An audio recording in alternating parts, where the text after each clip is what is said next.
இடத்தில் இருக்கும் போது உலகம் உன்னை மதிக்கும். உன் நிலைமை கொஞ்சம் இறங்கி வந்தால் நிழலும் கூட மிதிக்கும். உயர்ந்த இடத்தில் இருக்கும் போது உலகம் உன்னை மதிக்கும். உன் நிலைமை கொஞ்சம் இறங்கி வந்தால் நிழலும் கூட மிதிக்கும்.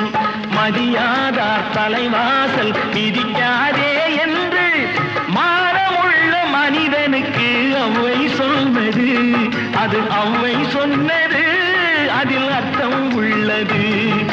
பரமசிவன் கழுத்தில் இருந்து பாம்பு கேட்டது, கருடா சௌக்கியமா? யாரும் இருக்கும் இடத்தில் இருந்து கொண்டால் எல்லாம் சௌக்கியமே.